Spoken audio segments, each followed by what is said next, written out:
Hi, everyone. This is Amir Arman from Carey Solutions. We have Brian Hubbard and Jonathan Whedon on, and Vince is a bit delayed on joining us, but we're hoping that he'll be able to get in very soon. And this webinar is to review the 48 Code of Federal Regulations proposed rule.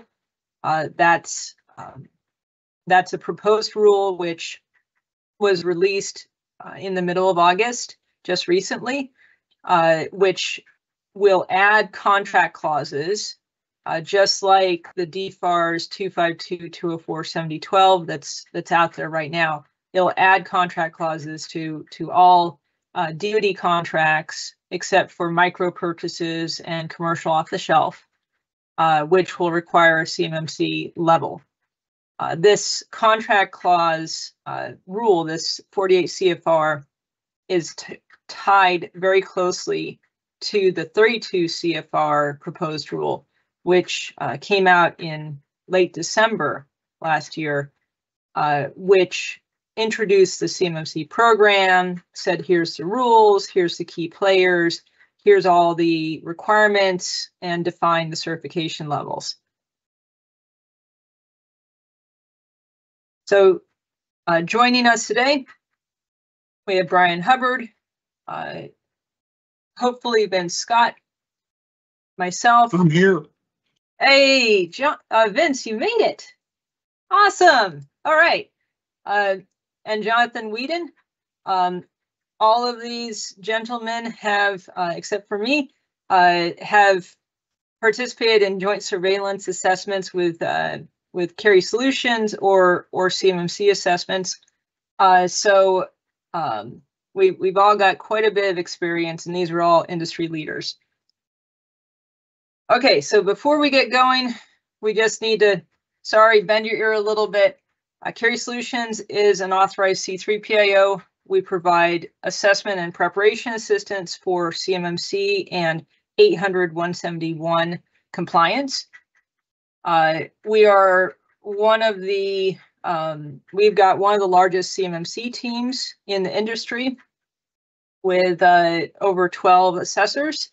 And we have two major products that we also offer as consulting, which means that we can't assess and provide those products to the same company, but they're very, very good. So the first product is called the Carey Reference Architecture, which is a do-it-yourself instruction set to build a functional and expandable CMMC Level 2 network based off of Windows 365, Windows laptops, and BYOD phones. And then we also have the Carey Compliance Documentation, which is a set of a full library of documents which are designed to help you be able to do all the requirements in CMMC Level 2 and show that you're doing them over time in a reliable manner. It comes with a full training library and support from the Carey team. There's over 40 hours of training and lots of explanations. And we've gotten great reviews on both of these products with over 200 companies using the compliance documentation. And I think we've reached about 20 companies using the reference architecture at this point. All right, so we are moving into the 48 CFR. I'm going to be running through the actual text and giving you a quick overview, and then we'll switch to a panel discussion at certain points. Please put your questions into the Q&A, and we're going to do our best to respond to those. Okay, so the first section that we wanted to go through the actual requirements for this proposed rule. This text that we're reviewing is going to go into contract clauses or the actual contracts. And this is, again, the proposed text. So it is very likely that there will be modifications to the language, especially if the DoD finds that it's, weak or there's a way to get around the language. We do expect them to modify it. So we are recording this. We will send the link to the recording to everyone after the webinar is complete. So the first item, the contractor shall have a current CMMC certificate or current CMMC self-assessment, the following CMMC level or higher. And the contracting officer is supposed to fill in that level. So this is where the contract has the CMMC requirement, where it would say CMMC level 1 self-assessment, CMMC level 2 self-assessment, CMMC level 2 certification assessment, or level 3 certification assessment.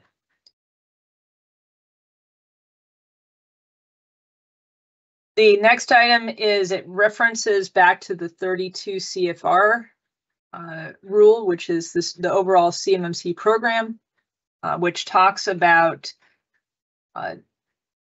federal contract information for the contract needs to be protected by a level 1 information system at least, and CUI needs to be protected by a level 2 information system at least. Other contractual instruments relates to vendors. So entities that you have a agreement with or supported by that are not at the level of a subcontractor. So this would be your managed services provider, potentially your cloud services provider, may be pulled in by these.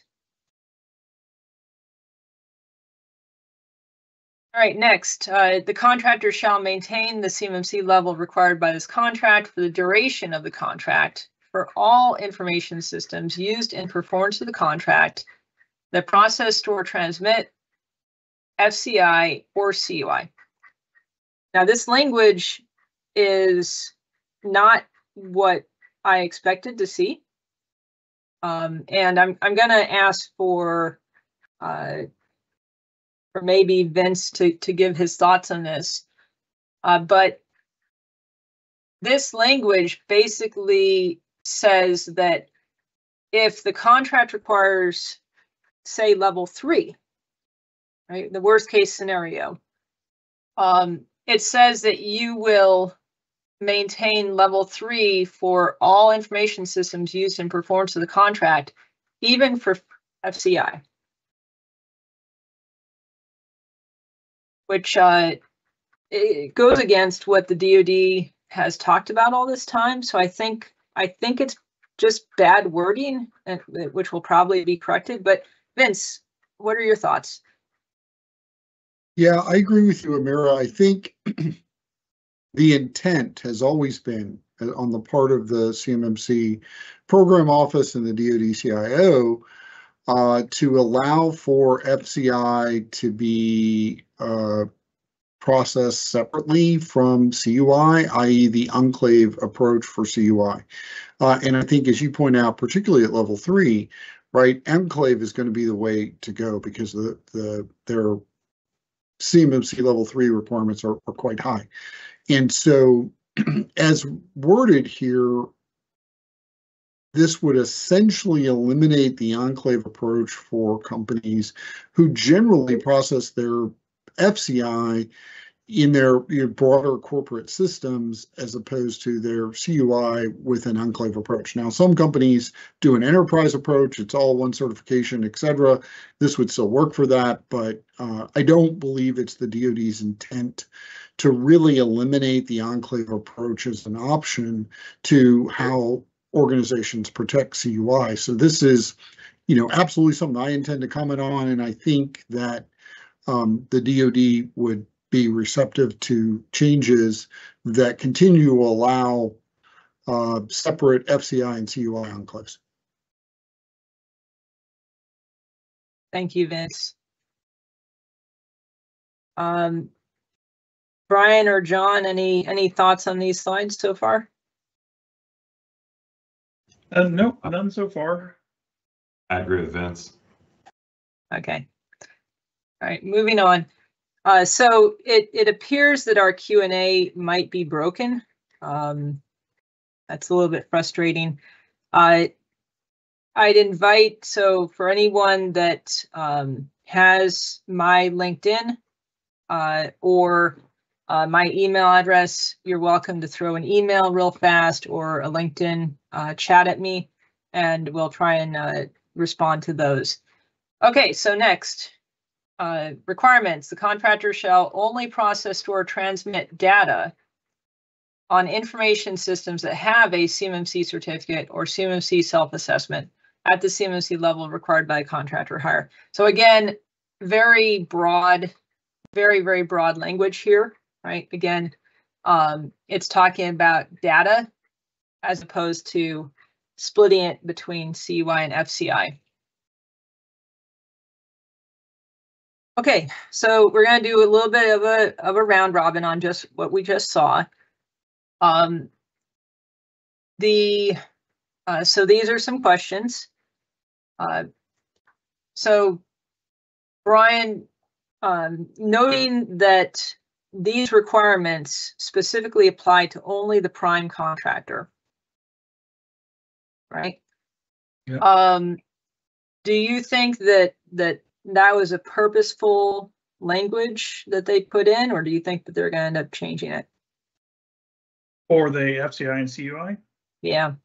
Yeah, I think they're going to have to change it. I don't think that's certainly isn't appropriate to require, those higher levels for, say, your accounting system and for your other systems that are support systems within your organization that may have FCI, but certainly would not have CUI in them. So, yeah, I think it's an appropriate change.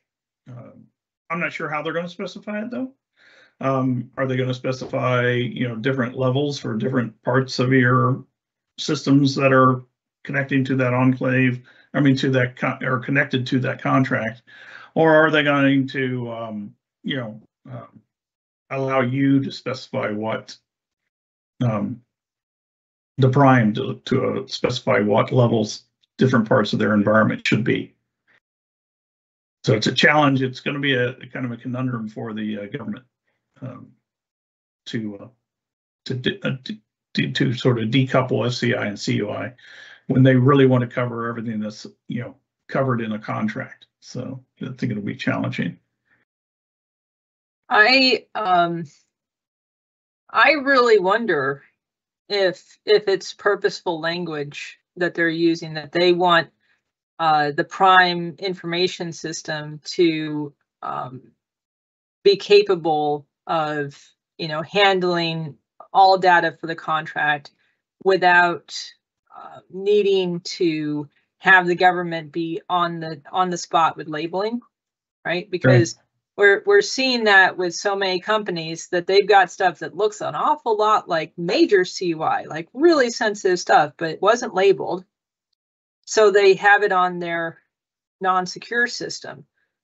And so I wonder if, and of course the government is notorious for just emailing stuff without checking to see if they've got the right email address, right? Is it for the enclave or is it for the main network?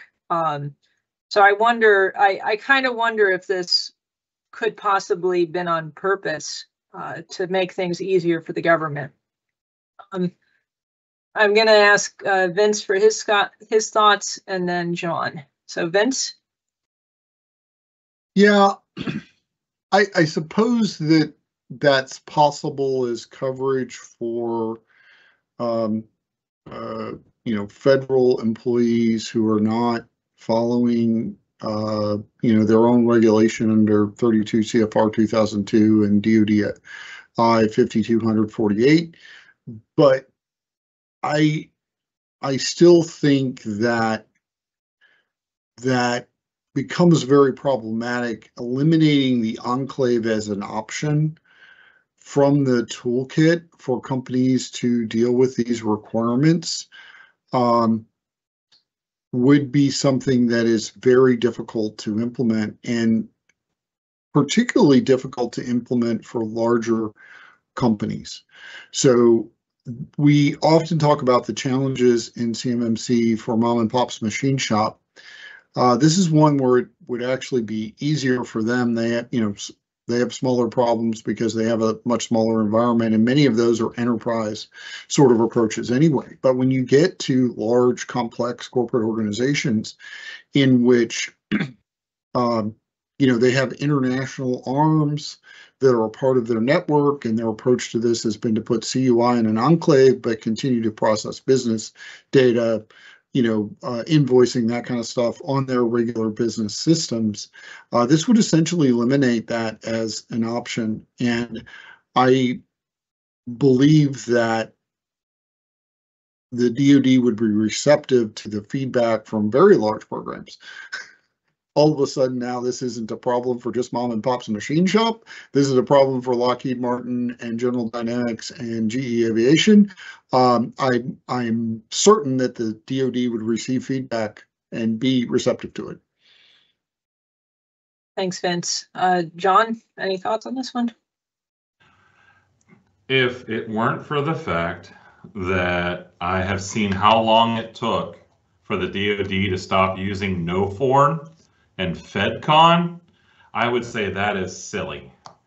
But as recently as a year ago, they were still using that terminology, and it's still causing international problems trying to share information with our own allies that we purposely want to share information with.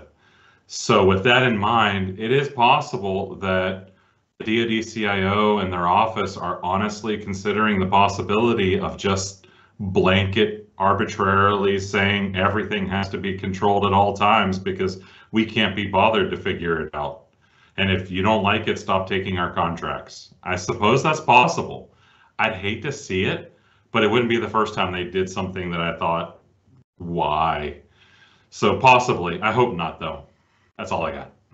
Yeah, but we haven't seen. I know I'm probably alarming some folks with this thread, but we haven't seen any indications by the government that they plan on changing that approach of keeping FCI at level 1 and CUI at level 2.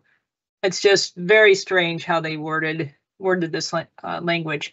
So the next question, I wanted to bring this up because the proposed rollout for the 48 CFR at the very end of this presentation will have a timeline slide, but it talks about starting with level 1 and level 2 self-assessments for most contracts in the first year, and then as we get to to year 4, at that point every contract's going to have the certification requirements in it, and we're expecting a lot of certification requirements, as opposed to maybe 10%, 5% will be self-assessments. But in the first year or two, we're pretty much every defense contractor is, if they've got more than 2 or 3 contracts, they're going to have to submit a self-assessment. And I wanted to bring this up because when people think self-assessment, a lot of times they think, oh, great, this is my chance to not actually be secure, right? I can have 50% and I'm good, just like how we've been doing it all this time, right? And that's not what it means. So this is a callback to the 32 CFR rule that talked about the CMMC program. But the 32 CFR defined a self-assessment for level 1 as being a perfect implementation of all the level 1 controls without any exception. And it defined a level 2 self-assessment as allowing very limited POAMs for the first 6 months. And then after that, you have to be perfect, even for a self-assessment, which means that, we're getting into that third bullet that they're going to be forcing companies to be signing, with their official, signatures, with their main people in the company, attesting that they're doing perfect security, right? Not what's been happening now, where people can put in, 30, a score of 50, whatever, and they're fine. So Brian, what are your thoughts about this? And then I'll go to Vince and then John. Well, so I was going to say the same thing you just did, which is the 32 CFR is going to shore this up. So what's the percentage for level 1? It's like you gotta be perfect if you're going to attest, or you're lying, right? so to the third bullet, and what you pointed out, level 2 self-assessments have the same luxury of limited POAMs as does the certification assessment. So I don't recall in the 32 CFR rule whether they had a conditional self-assessment, level 2 self-assessment. They did, yeah. They did, like they did the certification assessment. So I think the False Claims Act is still going to be enforced. It's going to come in heavily. It's also going to come in heavy for organizations that get certified and then completely throw those systems away and start doing something completely different, which will happen. And the idea of recertification, and I think we're going to talk about it later, but the whole concept of a change that changed to your compliance status that we'll talk about later, and how that's impacted. What does that mean in these scores, in self-assessment scores and things like that? So. Vince? Yeah, let me break down for the audience a little bit. We've talked about how this works. So we've got 48 CFR. This is the contract clause that's going to go into your contracts and says you must do that.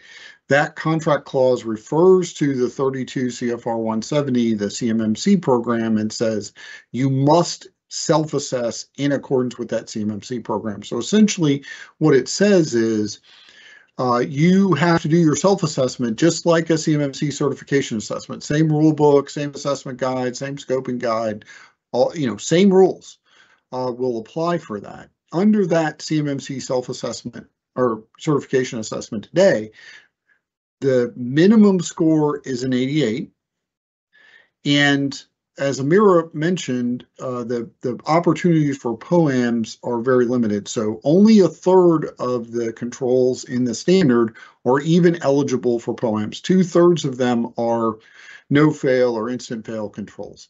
And so that sets a very high bar. And then as Amira mentioned, right then within 6 months, you've got to have that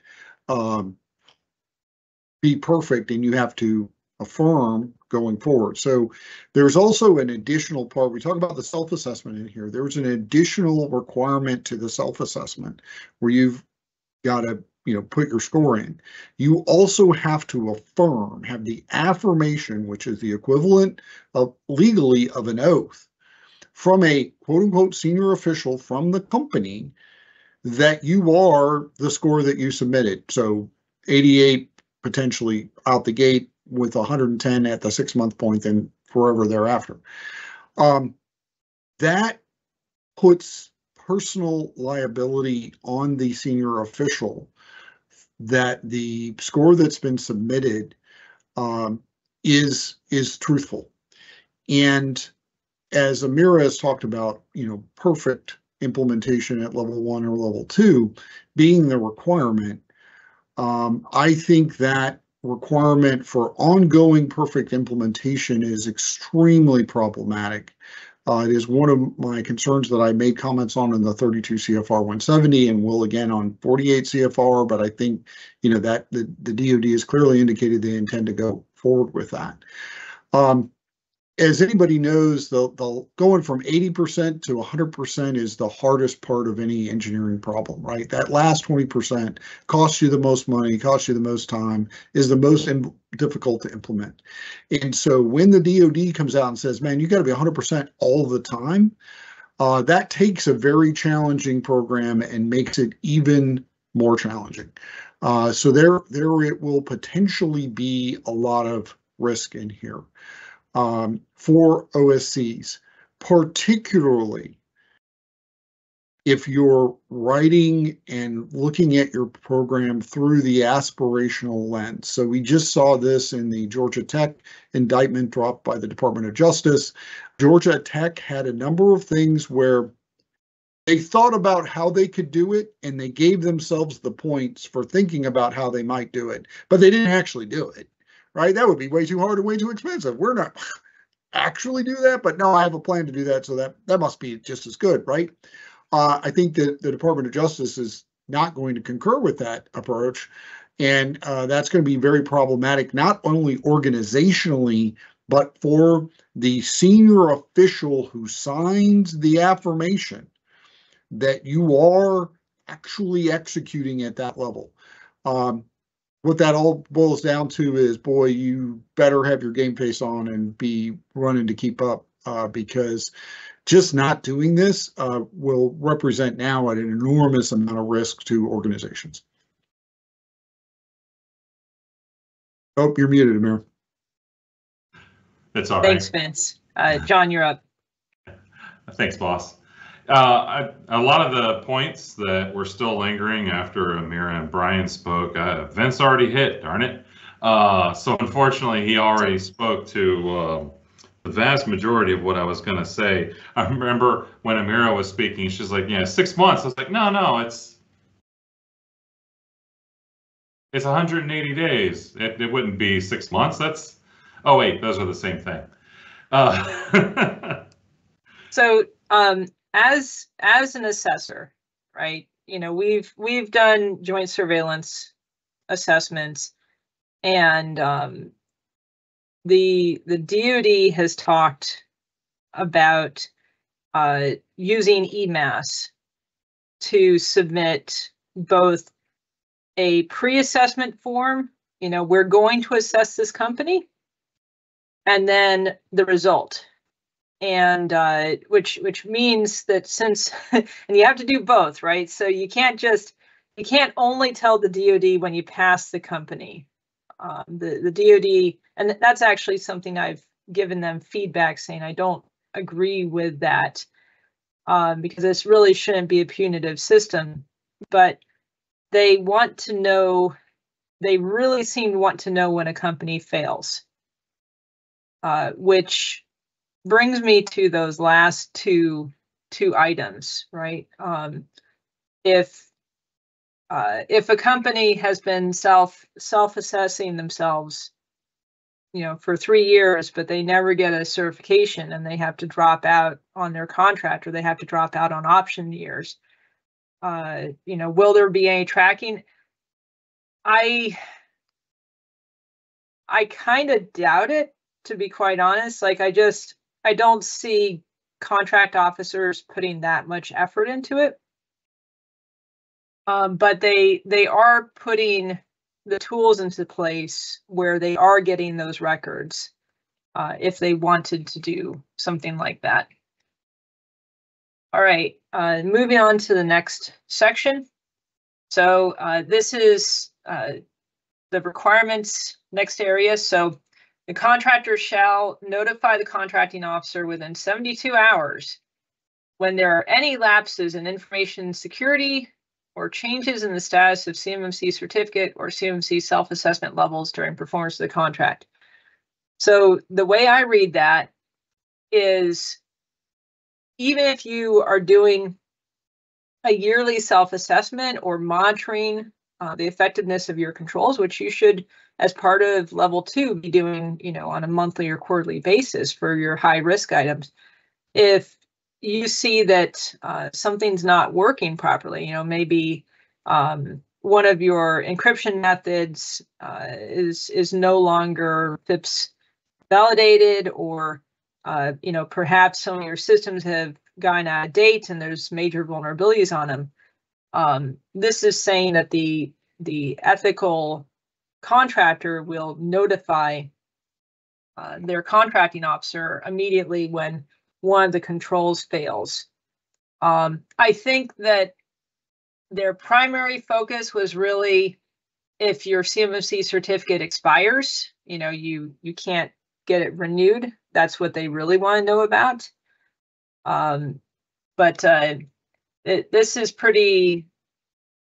potentially a lot of information. Even with Carrie, when we do ongoing monitoring, it's fairly common to find, one or two things aren't working as we thought they were, right? That's why you do ongoing monitoring.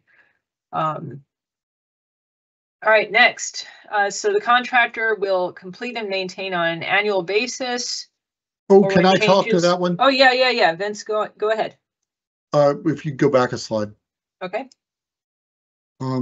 So I actually read that any lapses of information security, even broader than lapses in security controls. To me, any lapse in information security is so broad that includes, do I report every time somebody loses a laptop? Do I report every time somebody clicks a link that they shouldn't click? Do I, report when somebody holds the door open for somebody they shouldn't hold the door open for, right? Those are all potentially lapses in information security as defined in the CMMC role, even the physical security part, because there are physical security controls in CMMC. I think that is extraordinarily broad, way too broad, because if industry actually did that to the contracting officer, they would be overwhelmed with information, because lapses in information security happens, right? The other thing I wanted to share on this, and I'm particularly concerned about this with changes in status of certificate or CMMC self-assessment. So I enjoy the opportunity to be a chief security officer at a medium-sized defense contractor doing this for the last 4 or 5 years. And we have run a mock assessment on ourselves every year for the last 4 years. 2 years, we've brought somebody in from the outside, and every year we've found something that we gave ourselves a not met on. Hey, I'm just, and we've constructed these to be as challenging as possible. Hey, we want the hardest possible grading because we're trying to be prepared for the CMMC assessment of the future. Maybe some of those I could have argued or quickly recovered from, but whatever. But we always find something. We ran our mock assessment last week. And, once again, we found some things that we gave ourselves a not met on. Does that mean we don't really have a really good security program and that we need to notify the contracting officer? I don't think so. And so I think that's part of the way 171 is written. We're supposed to do the periodic assessment of security controls, right? That's a requirement. Why do we have to do that? Because stuff changes all the time. Information security is a collapsing roof that you're always going around trying to prop up, right? If you're really doing it, there is no pure everything stays static and perfectly implemented. So I have a lot of concerns with this. Thanks, Vince.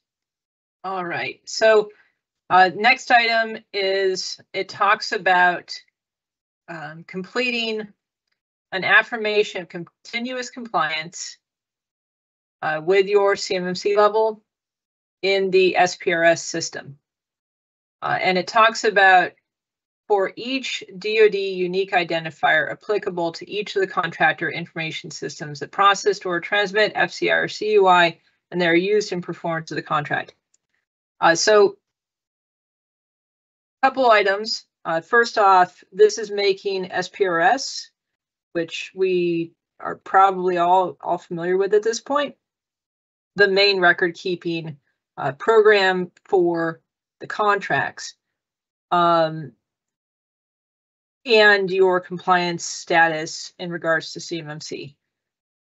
It talks about DoD unique IDs, which are defined, we don't have a quote on that definition, but it's essentially every assessment for a unique information system has a new DoD ID. So when you do your corporate information system against level 1 and you assess it in July, you get an ID. When you reassess it the next year, you get a new DoD ID, which relates to that combination of the assessment date and the information system that you assessed.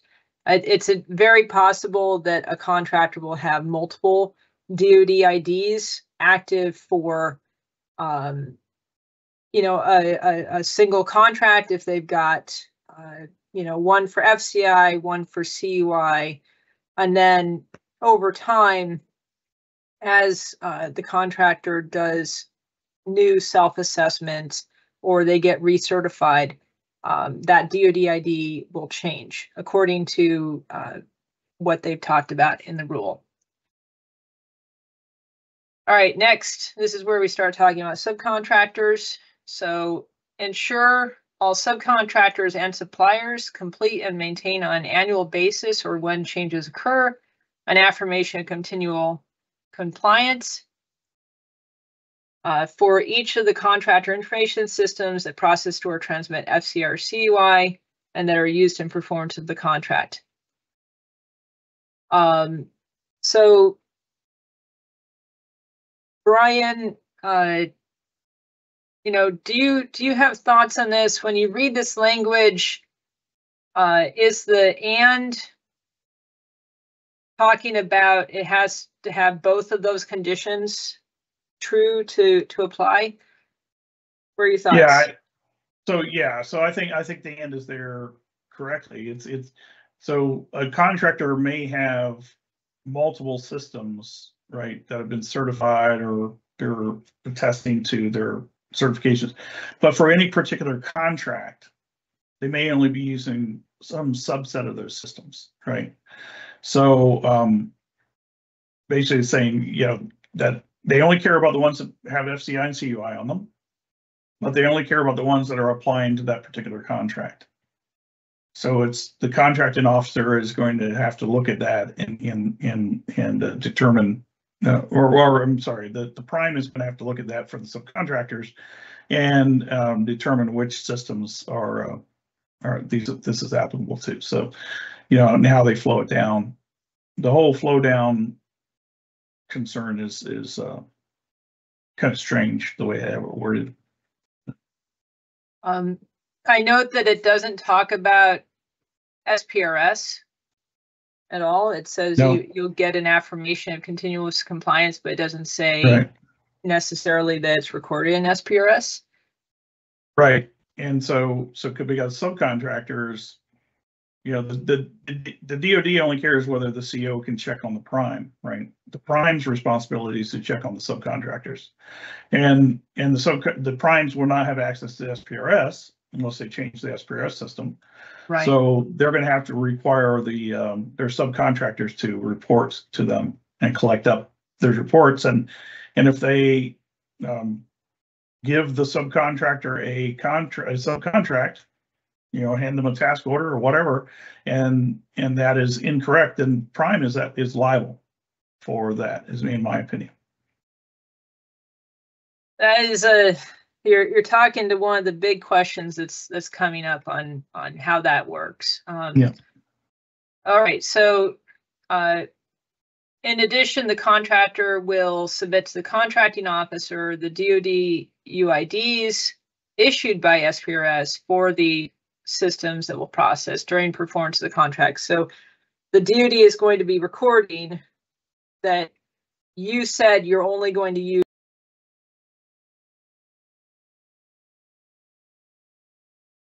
two information systems for the contract.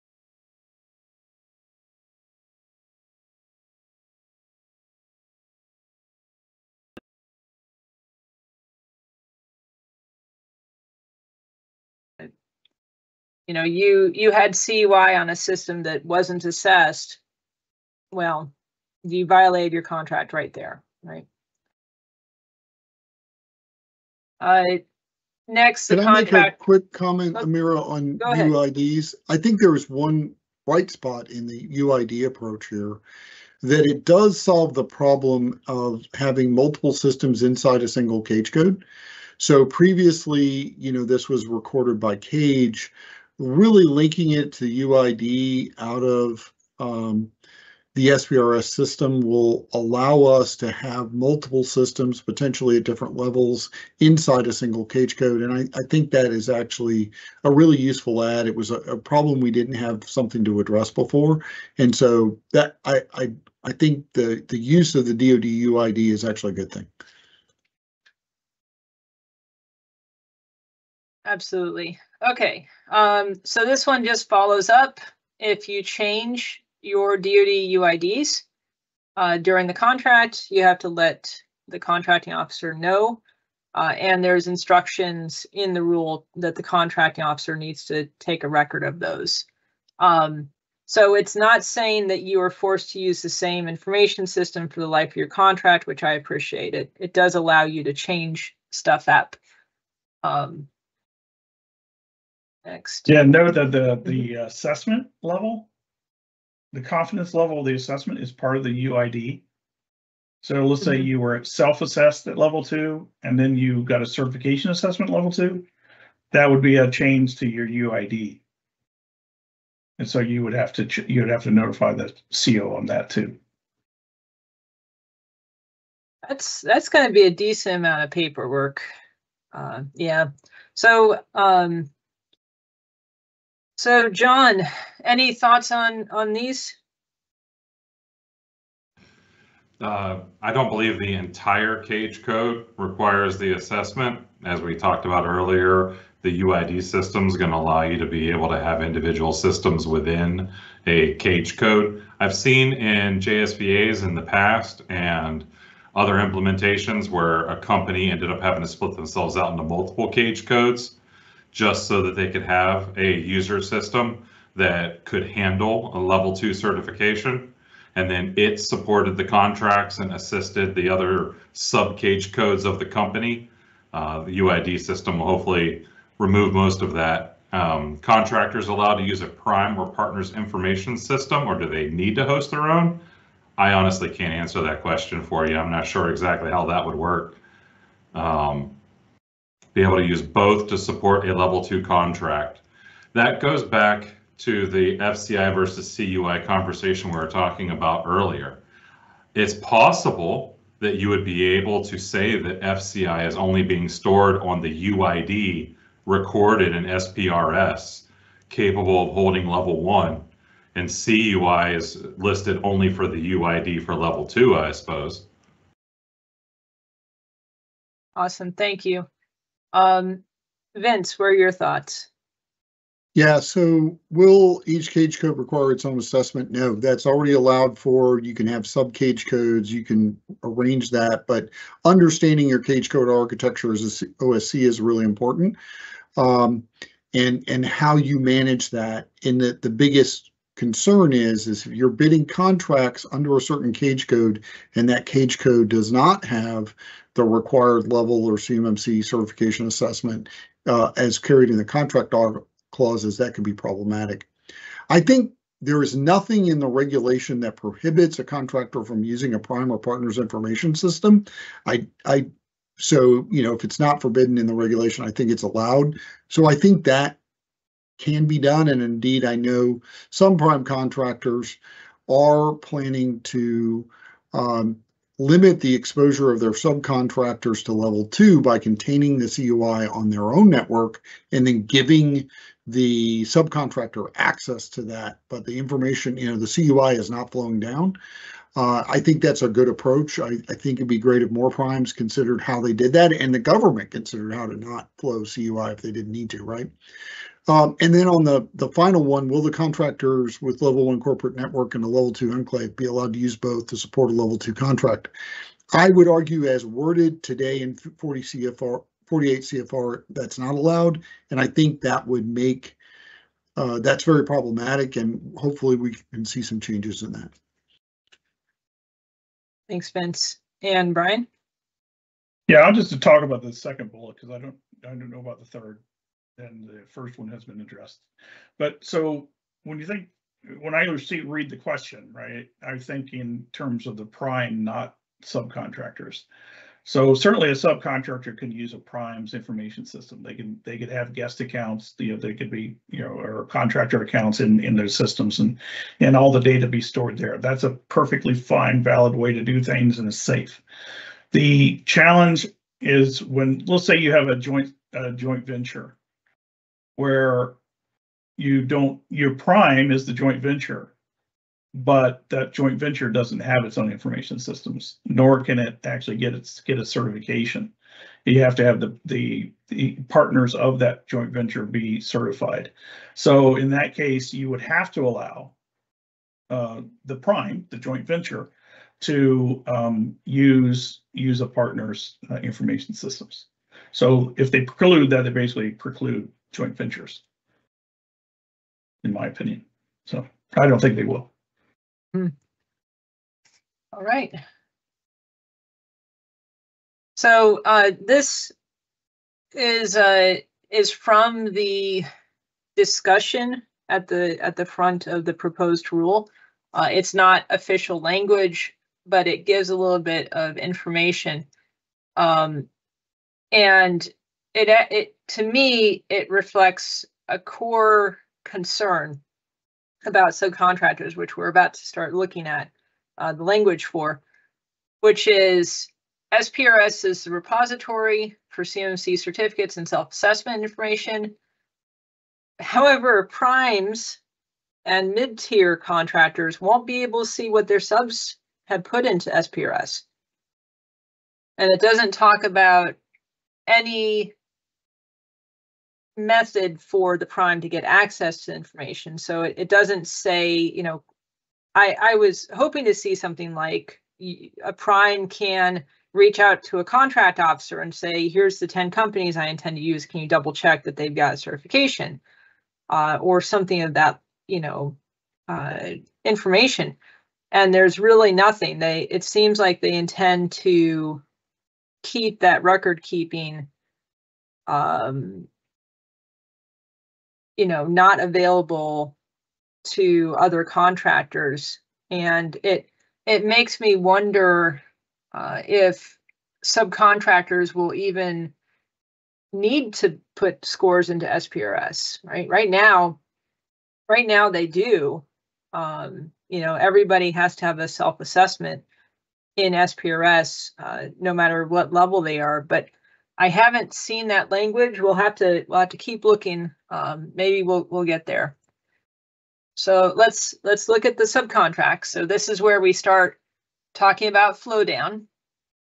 The contractor shall insert the substances clause in subcontracts and other contractual instruments, including those for the acquisition of commercial products and commercial services, excluding COTS.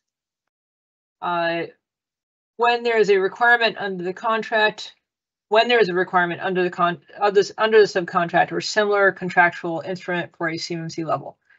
So essentially, this is saying that the contractor will flow down. This clause, they'll say that the subcontractors need to keep information related to the contract on a certified information system or self-assessed system. We did find that some of this numbering didn't really make sense, so that might have been an error. All right, next, the contractor shall, prior to awarding a subcontract, ensure that the subcontractor has a current CMMC certificate or current CMMC self-assessment at the CMMC level that is appropriate for the information that is being flowed down to the subcontractor. So in comparison to the primes language, right, that we reviewed in the requirements section, this is very loose language for the subcontractor by my reading, right? It just says that you have to have a certificate or self-assessment at the level. But it doesn't talk about, for all the FCI and CUI, all the data for the contract. And it allows the prime to decide what is appropriate for that subcontractor, most likely based on what's written in the 32 CFR about, FCI goes on level 1, CUI goes on level 2. Okay, so we've got a round of questions. Brian, starting with you this time. Sure. What are your thoughts? So, having been a prime in a past life, and had huge contractor teams, subcontractor teams, you have to verify, just like you have to verify their cost accounting system if you're doing a cost plus contract. You have the responsibilities to verify that the systems that they're supposed to have in place, the subcontractors have in place. So with respect to this, if I were a prime and asking my subcontractors as I form my team to verify their status, I would ask them to print out something recent from the SPRS system to prove it to me. Or I would ask them to provide me a attestation of some sort that says they're meeting those controls.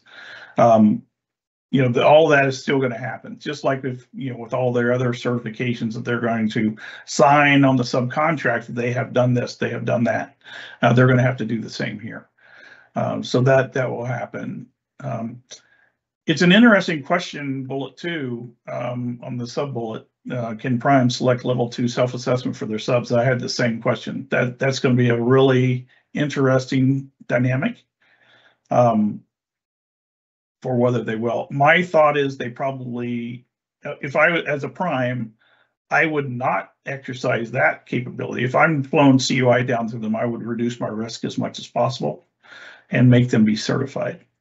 I think that's going to be the tendency, in not flowing down a lesser requirement to your subs than you are afforded yourself. So I don't think that's going to happen.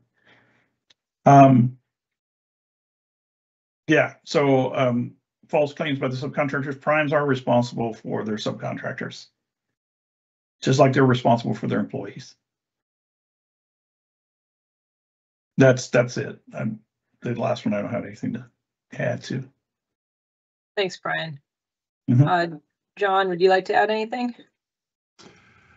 The only thing that I would have to add is that I think a lot of this depends upon what contracting officers are allowed to enter in that section 1 that we went over very early on in this conversation, where it says have a current CMMC certificate or current CMMC self-assessment at the following CMMC level or higher underline.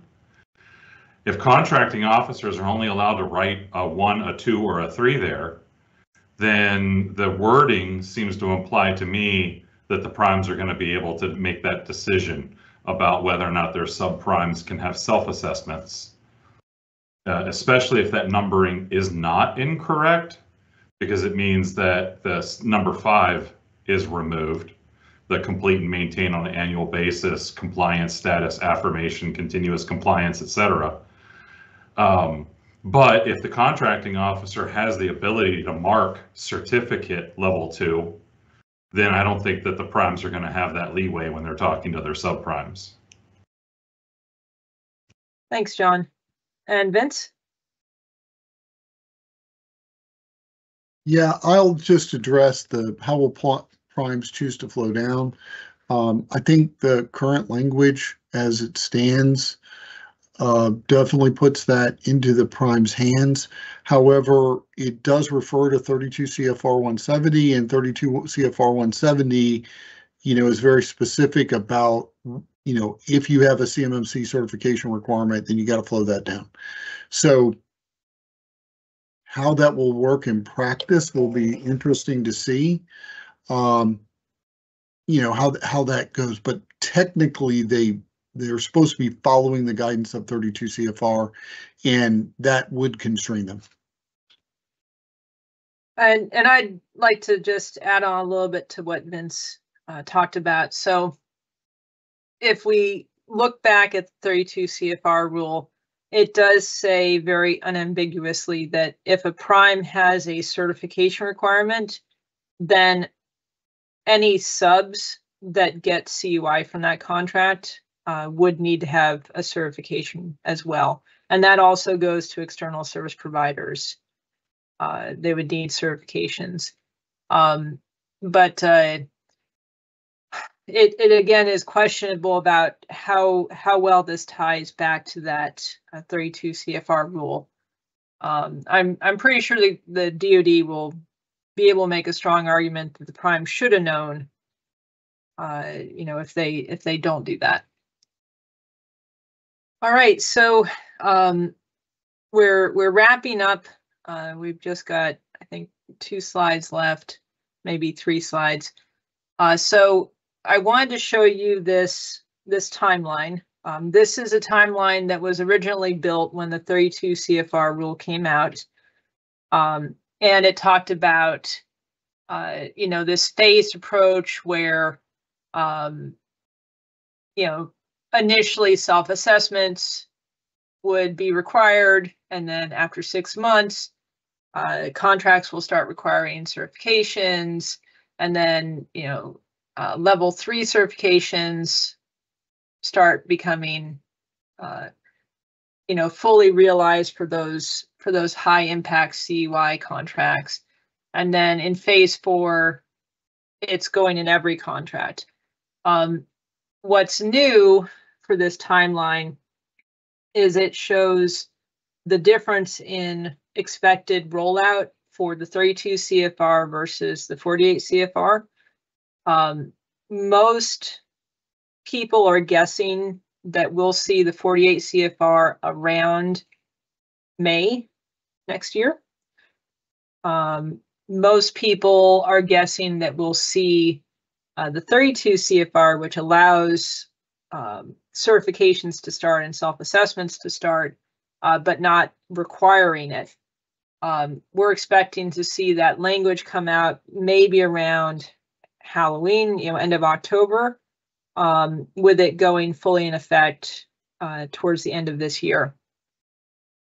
Vince or Brian, do you have thoughts on this? Do you have alternate timelines that you're thinking of? I would just love to see a timeline start. No, I don't have any alternates to this. It's anybody's best guess. I'm hopeful that formal assessments will actually start before the beginning of January, but it definitely won't show up in the contracts until well into Q2 of 2025, in my opinion. Yeah, I think the DoD is going to make us wait for the 60-day congressional period, in which case we're already pushing into, mid-December now, and so probably January is kind of where I'm at on the start of assessments. I think the biggest thing out of all of this for OSCs is I've got to self-assess at a solid 88 by May ? Of next year. Yep. And that, sure, you can put an 88 down in SPRS and that's cool. But your False Claims Act risk and your personal liability for fraud jumps enormously with the institution of this rule and the affirmations. And so I think that the aspirational SPRS score becomes ever increasingly more risky. And as you pointed out, Amira, that's all cool as long as nobody's going to check your homework. But somebody's probably coming to check your homework at that point. And you asked the questions about the DoD comparing previous self-assessments to assessed scores, particularly when we have to tell the DoD that companies failed their certification assessment. You're opening an enormous amount of risk for that. So I think that the date that every OSC should have in their mind right now is April of May or next year. Boy, I better have a solid score that I can point to something where I say, this is why I scored myself that way. And I did a self-assessment actually in accordance with the CMMC, or at least the DODAM process for this. And the vast majority of OSCs today are not there. Mm-hmm. you know, this is why Jacob Horn is beating the drums, saying it's now too late, guys. Like, if you haven't started, you're out of time. Because even though maybe some primes might be able to avoid certification requirements for a couple years if they don't have many contracts, right? If they're not performing as a sub to anyone else. But what we've seen is that, you know, many subcontractors work for the big companies, right? Many OSCs are working for Lockheed Martin and GE and Boeing, right? And those companies are getting flowed down the level 2 requirements like as fast as those larger primes are getting their own level 2. So it's actually hitting the subs faster than anyone else, is what we're hearing from people. Okay, so there was a mention, we don't have any slides on it, but there are mentions of a clause 7 and then blank, blank, blank, right? They don't know what the number will be. And if I remember correctly, that that clause is going to go into RFPs, and it's basically going to say, if you intend on bidding on this contract, just to let you know, this contract will have these requirements, right? That are going to go into the 7021 clause that we just reviewed. So there is fair warning. It's done at the contract level. It's not on an individual bidder level. So it's either going to apply to everyone who bids on the contract or no one who bids on the contract. From what we've seen, the DoD doesn't intend there to be, you know, oh, you're too critical, we're going to remove the requirement for you and only you, right? Which is actually, you know, I'm very happy to see that, because what it does is it meets the initial vision of CMMC, which is leveling the playing field across bidders, forcing every bidder to actually have cybersecurity at a minimum level and include that in their bid, so that they're not pricing out the companies that are trying to do the right thing, right? The ones that have the cybersecurity costs, and now their bids are higher, and now they're competing against people that are putting in a perfect score, but they're not actually doing it.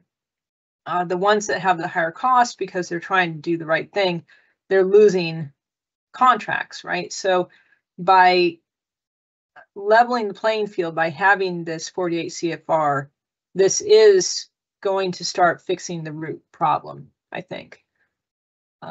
Okay, so we are in the public comment period for this rule.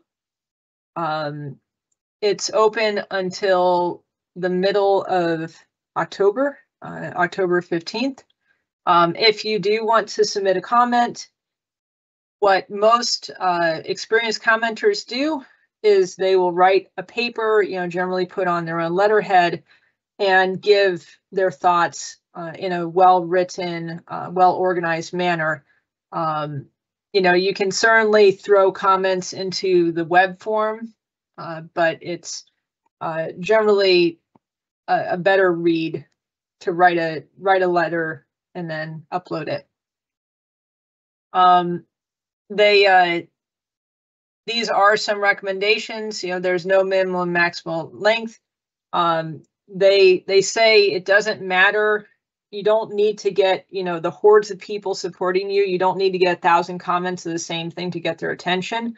One well-written comment that's logical can make more of an impact than 1,000 people just jumping onto the same topic. And then, of course, you know, suggest an alternative with an explanation is appreciated. Okay, so we're almost done. We did have a few questions and comments, so I want to get to those real quick. First off, we had a comment that that many statements of work that they get from primes have ITAR or CUI labels on them. So, you know, that might be before the prime has even chosen to use them, and they're already giving the company CUI. And we've seen that a ton, right? There's lots of cases where the only CUI company has is the statement of work or the proposal itself. The next question we had was, and you know, Brian or John or Vince, if you want to take this one. So this was from Dave Gray regarding the discussion on FCI versus CUI controls and which controls apply. The 32 CFR renumbered the assessment guides level 1 and level 2. The numbering indicates we should likely limit the use of FCI and CUI terms to establishing scope. So as we saw with the proposed assessment guides, level 1 talks about FCI only. Level 2, it now talks about CUI. And there's even the level 1 controls in the level 2 assessment guide now only talk about CUI, which is a cool change. So he says, you know, the use of logical or physical barriers allows for reducing the scope for either one. And then, you know, but within level 1 scope, it's 15 requirements. Within level 2 scope, it's 110. Vince or Brian, any comments on that? There really wasn't much of a question there, so. No, I just think, yeah, I agree, and I was ecstatic to see that separation of level 1 and level 2 nomenclature finally. Although I still think the nomenclature is terrible, but I think the challenge is going to be is 48 CFR and whether or not the interpretation that we talked about earlier comes to fruition, where, you know, if a system is in support of the contract and it's processing FCI or CUI, then it has to be at the level that is required of the contract. So that would say an FCI system supporting the contract would have to be level 2, which is, yes, silly, but that's the literal read of the 48 CFR rule, proposed rule. So I think we need to comment that one out. Yeah, I was a little, the part of that less than thrilled me was the comments in, I think it was the new scope 2.11 scoping guides that talked about, well, you're going to have to everyone will have to do it. If I'm getting an enterprise level 2 assessment, certification assessment, I'm still going to have to do a level 1 self-assessment for FCI inside that same certification boundary. And to me, that struck me as a waste of time, right? But they very clearly said, no, this is going to be required in the scoping guide. And I liked the separating out of the nomenclature, and level 1 is FCI and level 2 is CUI, but I thought the requirement for an additional level 1 self-assessment in the same scope as a level 2 certification assessment was just bureaucracy for bureaucracy's sake. This is complicated enough as it is. Please don't do that to us. So there were some parts of that I didn't like. All right, and then the last question from Terry Hebert. For the 48 CFR, do you think that there will be a unique ID confidence level for joint surveillance voluntary assessments? John, do you have thoughts on that?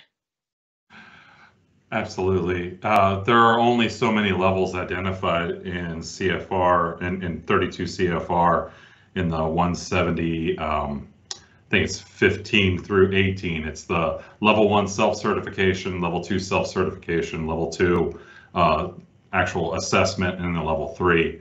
And I don't think there will be anything special added for the JSVA. The slide that we were talking about a minute ago that so closely mirrors what the DoD instructional video says. Talks about the JSVA being reciprocated at the very top of the slide. I think that'll just be reciprocated as a level 2 certification. I'll differ on that, Jonathan, and I'll say I think they're going to have a DIBCAC high nomenclature. So this was done by the government, and I think that's what you're going to see for a JSVA.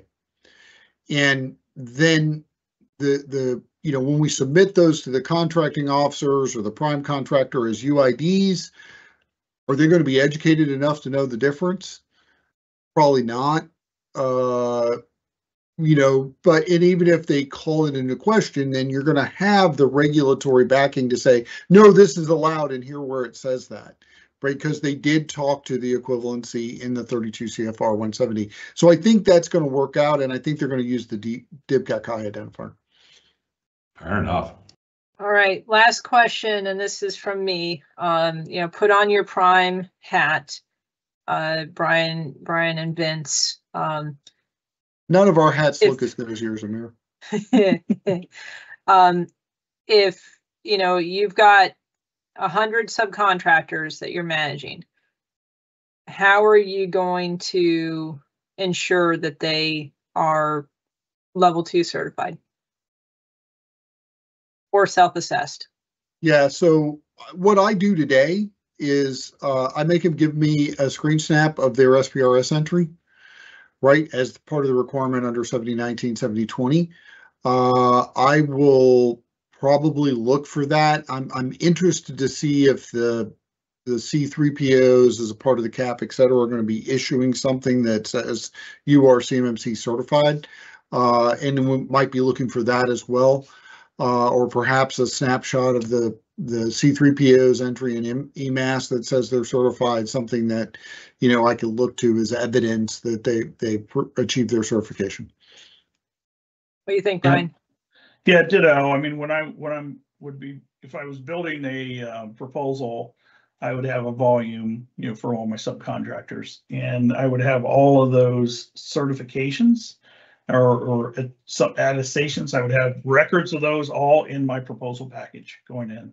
So all 100 of those subcontractors that I was submitting as or teammates that I was submitting as a subcontractor would have everything that I needed them to certify against in that package. All right, thank you. So that's it for this webinar. I hope you guys found that thought-provoking and instructional. Have a great day. Thank you, guys. You're welcome. Take care.